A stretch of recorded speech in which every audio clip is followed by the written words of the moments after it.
The year that gave us 6-7 is the same year that gave us these shitty films. Ugh. Oh god, what a year it was for film. Yeah. Woo! Bad year, but also good year. But we're doing the worst list, and you know you've been waiting for it. 2025 was just a strange year for films. Well, I do think there were a lot of good films throughout the year. The year also consistently had some mid to very bad films. Now, I really had to suffer from some of these films, as a few of them I knew how bad they were, and I went into the film seeing how truly bad it was. And well, I somehow managed to get through these bad films without gouging my eyes out. And after 5 years of making these lists, you would think I would stop enjoying doing this. And believe me, one day I will. But I also have some love saving other people's lives from seeing terrible films because I don't want them to struggle with the same anger I went through with some of these films. And now this is totally opinion based. These lists, like most of the lists usually are, but this year's top 10 worst lists might be the most accurate. To how bad these films were. Oh my lord! And there's some mid films I do want to talk about, but I think we're gonna save that for later. So if you are watching this, if you are here, wait until the end because we're gonna give out some awards. Yes, for the first time in 5 years, in our 5 year anniversary of making this, we're giving out awards. Da da da da. Anyway, I want to stay focused now on how bad some of these films were throughout the whole year. And yeah, there's not really much to say right now. I just want to get through this and not torture myself. So here we go. Just count down the top 10 worst films of 2025.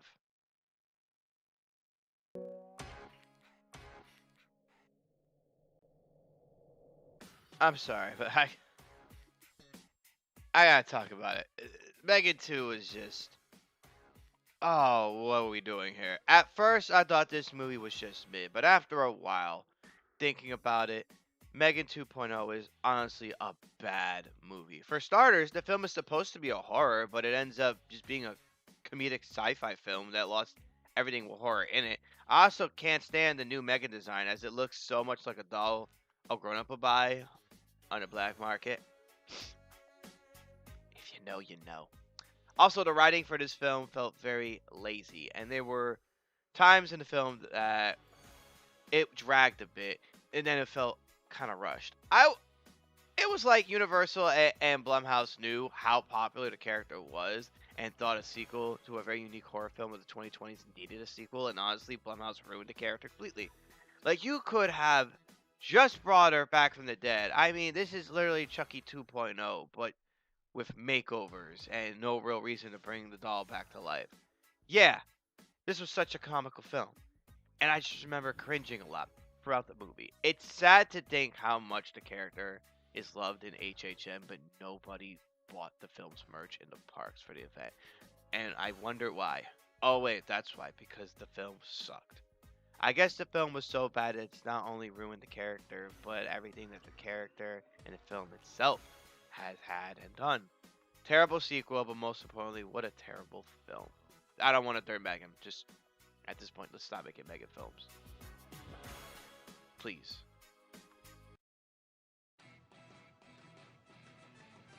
But we're in the Netflix part of the video here because it's a tradition now to add in a Netflix movie into my list.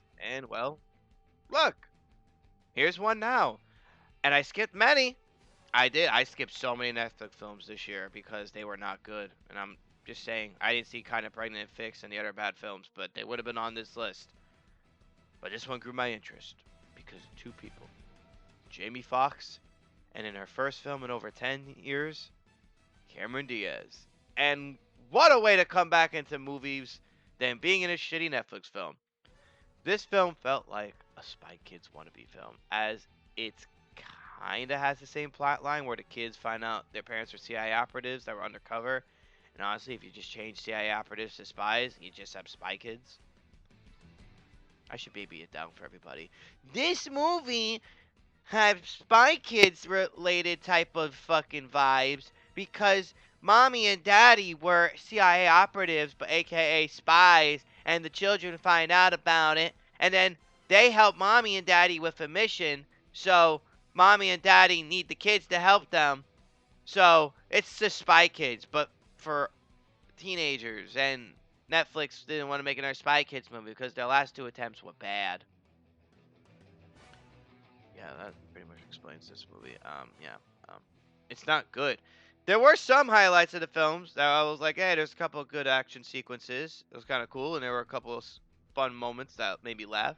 And Jamie Foxx and Cameron Diaz do have a little good chemistry together. Not with everyone else, but together they're fine. Um, Honestly, I just think this film is so bad it's okay. Like I don't hate it, but at the same time I don't like it. I guess I just wanted to add a bad Netflix film in here because it's spite of Netflix. And like I said, it's a tradition every year to have at least one. So cry about it and be butthurt about it. But yeah, this film's on the list because it's just not good. And due to my contract, Netflix movies have to be on here at least once. So there you go.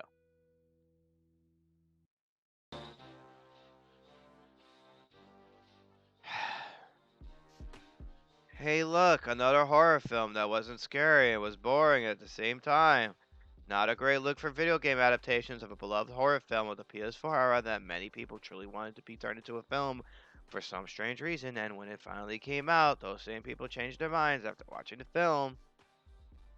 Yeah, Until Dawn was not good. The horror in this film was so cringe, and at the same time non existent, and at the same time can be said about the acting because that too was just cringe and non-existent. Now I've never played the game during its popularity, but I have watched enough Let's Plays on YouTube for the game, and the game just wasn't for me. So when they announced the film, I thought, hey, maybe I may like it a bit and would want to play the game as well. No, none of the characters were likable. Well, except Odessa Azion. I hope I'm saying that name right, as I found her attractive and enjoyed my time with her on the screen. She's hot. But for the rest of the movie, the most part, everyone else in the film was unlikable in my opinion. I also think we have just seen this type of movie too many times where someone has to get to a certain thing, but they keep going back in time or in a time loop, and until they figure out the reason why they're stuck in the time loop, they're gonna be stuck in that time loop. I feel like we've had this type of film too many times, and I'm kind of over it. And for the game to be like that, it's fine, but because it's a video game, so we don't have to get it too often from a video game, but because we're doing it in a movie, Groundhog Day, Happy Death Day, that Marlon Wayne's film, whatever, that came out on Netflix. Hey, Netflix, you're back. I just feel like this type of film has been overdone. Even the monsters in the film that try to kill the characters don't look scary. And they look like they've been overdone and used a lot too. That might just be the CGI makeup used for the film, but it just wasn't good. Maybe we need to stop making video game movies adaptations for everything because not every popular video game needs one, and this film proves it. And another film we'll have later on. But for now, we're on Until Dawn, and Until Dawn was not good at all.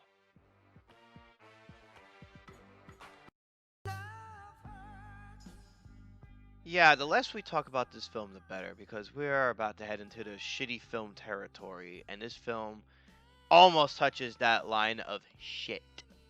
So let's make this one short and mention why it's bad.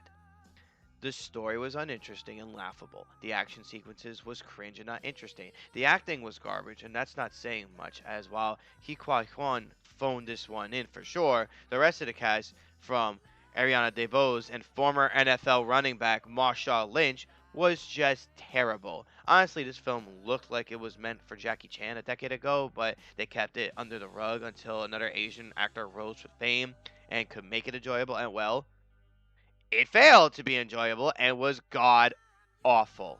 Nothing more, nothing less. Nothing more I have to say except Love Hurts was a joke of a film that could have been a Netflix film, to be honest, but instead it was given a theatrical release. Alright, on to the films that really made me fucking hate my life.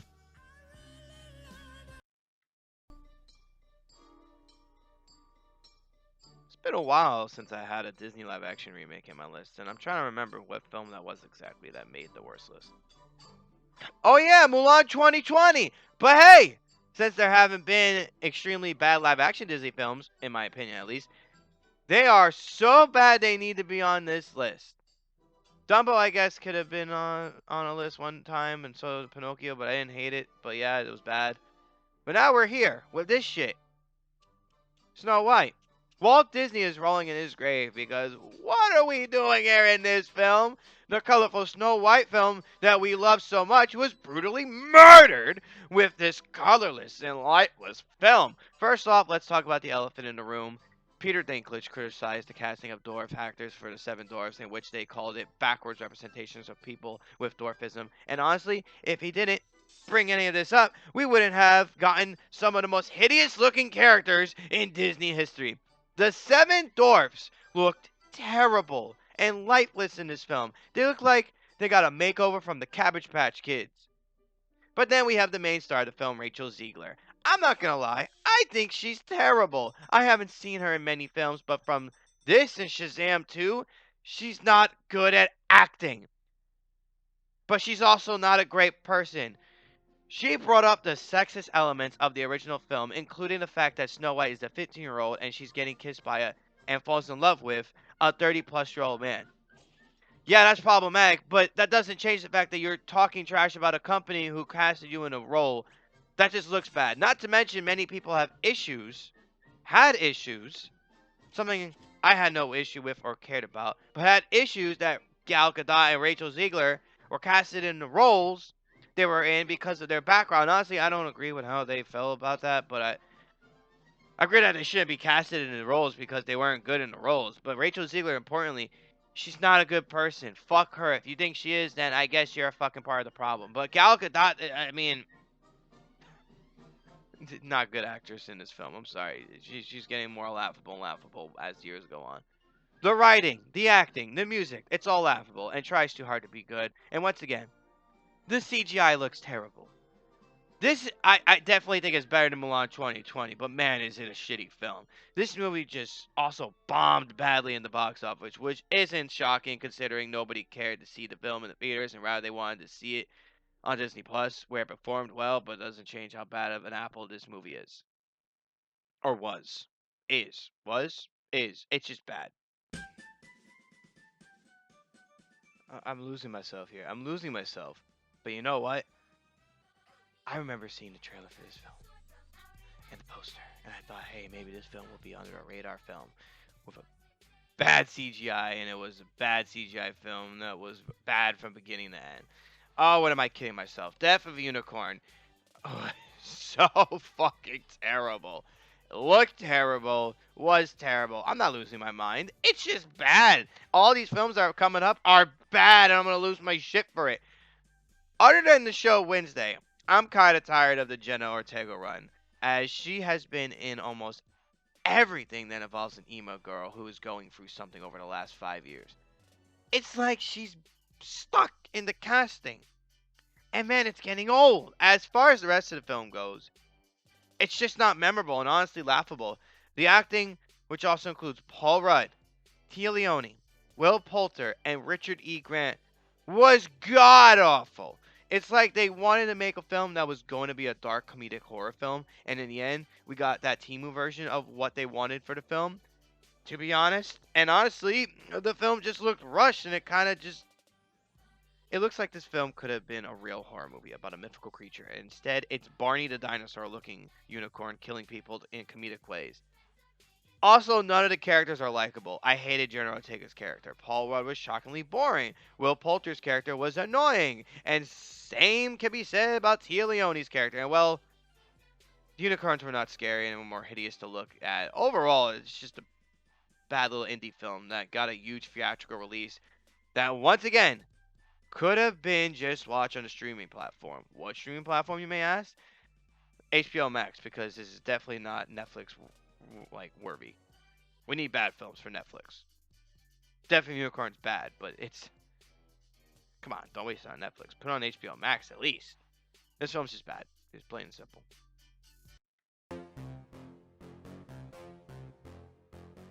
Excuse me, waiter. Yeah, can I get the 2-for-1 special? Because hey, It's a double feature for Bad Jenna Ortega films, as this she plays the same character here, like we mentioned for Devin Unicorn, but her more psychotic sister, who is very much a schizophrenic maniac.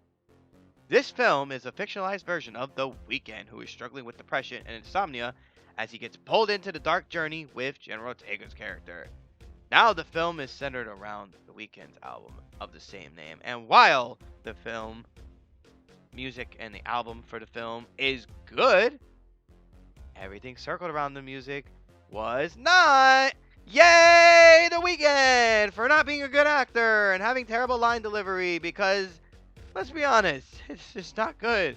There's an infamous scene where he tells General Ortega's character to shut the fuck up, and the way he delivers the line is so bad it feels like Tommy Wiseau film. Here's the clip, actually. I hope you able, Shut but the you're not. fuck up! Shut the fuck up! Shut up! What are you doing? What the fuck are you doing? I have to go right now. I'm getting calls. I have to catch a flight. I'm on a tour. And then Miss Ortega having two straight bad roles is one thing, but for her acting to look like a 14-year-old girl who is in emo phase and runs away from home because she's psychological and has issues. Psychological is not a word. I just realized that. I just made that one up on the spot. But yeah, this film truly makes her look like a trash actor. Barry Keoghan's in this film. I honestly forgot about that. I think Hollywood did too. Also, Hollywood might have forgot about him, but let's not talk about much about him. Honestly, this film just felt like a music video that overstayed its welcome and had 99-cent store acting and writing and directing. I was praying for this film to just end. And once it did, I cheered with joy to think I wanted to see this film in theaters, and luckily I did not. I watched it on demand for free, and I made the right choice because I would have had to never let go of the fact that I wasted all that money on a shitty film like this. Oh, what dumb fuck would do that? A lot of you dumb fucks did, because we love The Weeknd. He makes me so wet. I love The Weeknd. Shut the fuck up. Go back to Canada and suck his dick. This movie sucks. Period. Goodbye. Oh wait, not goodbye. We still have 3 more films. Fuck. I don't want to do this anymore, please. I don't want to do this anymore, please. Who thought this was a good film after post-production? Had to be on some good drugs because this film is so fucking a nightmare to watch. Kevin James shouldn't be allowed to be in comedy films, nor let his agent help him choose comedy films to be in, because this was all terrible. Ah! This film is just so cringe and stupid at the same time. If I was on shrooms, I probably would like this movie, but the people that made this film were on shrooms, and I thought, hey, let's make a film about a great dad and some former Delta Force soldier who... Oh, we just turned to Patrick Warburton, and we're gonna go with it. And some former Delta Force soldier who's hiding in on the run to meet, while the two sons are in a park, and they didn't have a plate, and their whole journey follows them being chased by some bad guys. And honestly, writing this whole thing down is giving me a headache. I have to do the voices too. This movie just sucks, plain and simple, and had honestly no real goal when it was made. It was just a whole bunch of nonsense with a budget high enough to have some huge explosions and some action scenes. And in reality, this is a poor man's 2000s comedy action flick that has no humor or intense action scenes, and we have seen Kevin James in a movie like this before. Paul Blart Mall Cop, and that film was bad, but it's also entertaining and funny in some scenes, and I actually like it. And this film is not that film, and it's just a huge fart that overstays its welcome. Also, it's on Amazon Prime. We're not done with it. We'll be back in a moment. But until then, I don't want to do this anymore. Not this next one that's coming. Please, please, please. Oh, 5 years. We love it here.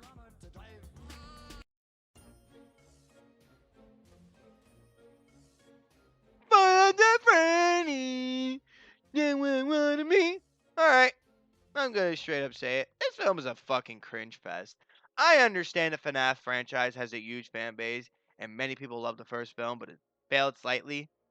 the first film, and this film was also a failure. But more than that, it's a ticking time bomb that will blow up in your face instead of dying from the blow. You are now stuck in the destruction that is Five Nights at Freddy's 2, and you now need to witness this garbage piece of shit, nightmare fuel, cringe, boo boo, film.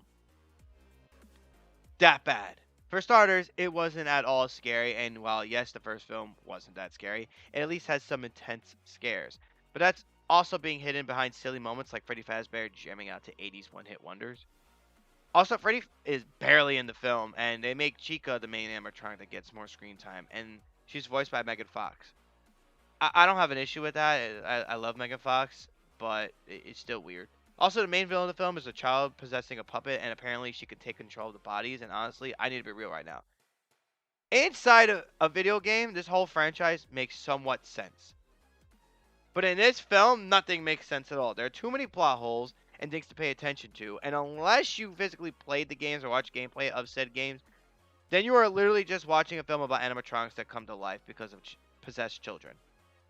Almost all the characters are annoying, or in the film because they're supposed to play a key element in the story. They're supposed to be annoying, but then you realize they barely do anything, and they're also just very fucking annoying. I'm not gonna say all the characters, but there's one, the little sister. She's fucking annoying. But also, the characters are also fucking dumb as fuck. Mike's little sister, as we mentioned before, is annoying. Very annoying. But she has to be the most stupidest character in any film. She knows how dangerous the animatronics are. And she still misses them. And yet, she still falls for the new characters that we meet. She falls for their tricks and their innocent movement at first. And she still wants to be friends with them. Like, how stupid are you, bitch? The whole film is just dumb. Like, it's all dumb. The characters are dumb. The film is dumb. The plot is dumb. And honestly, even the direction the franchise is going is dumb. The only things about this film that I like are the animatronics, as they look good. And there's a scene in the film that finally, where the film feels like the video games. Did they were supposed to be adaptating, but when you adaptate it in this type of fucking, like, film, it looks terrible because, again, nothing makes sense in the fucking franchise after the first two fucking games. I'm just saying. That's just me. Anyway, I really hope this next film is better because they had so many reasons for the next film to be just as bad. So I'm hoping things get better. But in the end, this film's just shit. We finally made it to the ending. War of the Worlds. We're in an era of Amazon Prime holding the bad films. As not only was this a bad film, it was a film directed by AI. Now, yes, it really wasn't directed by AI, but it might as well be directed by AI because what the fuck was this movie? We have the writing and acting, and oh my god, a porno is being acted better than this piece of shit. It's being written better than this piece of shit. What the fuck was Ice Cube doing in this movie with this writing and acting? Because God, he was terrible. The delivery for the lines in this movie and the way he acted in some scenes make any porn actor a 5-time Oscar winner. I'm talking about a lot about porn here, but this might well be a porn because this is robo porn. Robo porn. I've also given up hope on this video. This movie is actually like terrible. Like, it's so bad. It's bad. Bad. Don't get me started on the way this film is shot too, because using just screens on a computer or phone is honestly dumb to me. As yes, it sounds different and cool, and it's something different that we don't see a lot of, but there have been other films like this that just never interested me, and nobody talks about them. And while we're just talking about this one, it's definitely not in the best way. It's one of those films we're not going to talk about because it's bad. With a Rotten Tomato score of just 4% and an audience score of 20%, this has to not just be one of the worst rated films for both, but just one of the worst films of all time. Spielberg made this film 20 years ago. And it was better! Like a billion times better. And then Rich Lee had the fucking shit all over it. This guy has directed music videos. That's it. You gave him a movie to film. And it was done shitty. It was a shit job. So shitty that I think I know what his next film he should direct. Two Girls and Two Cups. The sequel is to Two Girls and One Cup. As this film is so bad, it makes this little fucking video a golden egg of a film. It's not even entertaining, nor is it smart. The Dumb Baby movie is pure garbage. Alright? I'm calling this movie the Dumb Baby movie now because it's a boo-boo movie. It's a baby movie. This and 6'7", 6'7", that trend, two of the most dumbest and equally stupid pieces of entertainment that happened this year. God forbid we had this movie never come out. Oh, would have been great, but no, we needed it to come out because we needed Steve-O to have a fucking shitty fucking film to be number one because everything else on this list was never going to be number one. The second I saw this movie, I knew it was going to be number one. It's terrible, which now brings us to our awards ceremony. So, let us begin with the awards ceremony, hosted by me! Oh, headphone users, I'm sorry, but here we go. Thank you, one and for all, for our 5th anniversary of making this video. Could be our 6th, but I started doing this in 2020, so I don't... 2020, 21, 22... This is a 6-year anniversary, so we're doing 5 years. We're celebrating 5 years now with an award show. Worst movie goes to, well, you guessed it, World of the Worlds. We just established it. Worst acting, Ice Cube. Worst of World of the World. Worst direction, World of the Worlds. AI director, Rich Lee. Robot, beep boop, beep boop. Worst second half of the film goes for Wicked for Good. And I could go on and on and on and on and on about this film, but I'm not going to because we have an award show to go through and I really don't want to talk about it. We might do this for best movies too. I don't know. I'm thinking about it. Worst CGI in a film goes to Snow White or Death of the Unicorn for the unicorns. They just, yeah. Worst casting also goes for Snow White for pretty much all of it. Mostly Rachel Ziegler. Worst film with great music, aka soundtrack. Look at that. Hurry Up Tomorrow. You're here weekend again. Boy, oh boy. What else do we have here? This made up fucking award show that I'm definitely putting on here, but if I don't, that's okay. Oh, worst movie adaptation of a video game goes to FNAF 2. Almost went to Minecraft or Until Dawn. Either way, either one could have had it. And hey, worst trend or freaking viral song from a movie for this year goes to La La La Lava Chicken. Steve's my merchant. I fucking hate this song. I don't remember the words. Fuck that song. And finally, that's actually it. That's all I got. I don't think I want to keep doing on with this video. You're gonna have a great rest of your fucking holiday weekend or wherever you're fucking watching this because the New Year's coming. I have a best list to make. Anyway, goodbye everybody. Hope you enjoyed this video, and next year's will be just as worse because they're gonna be just as worse films.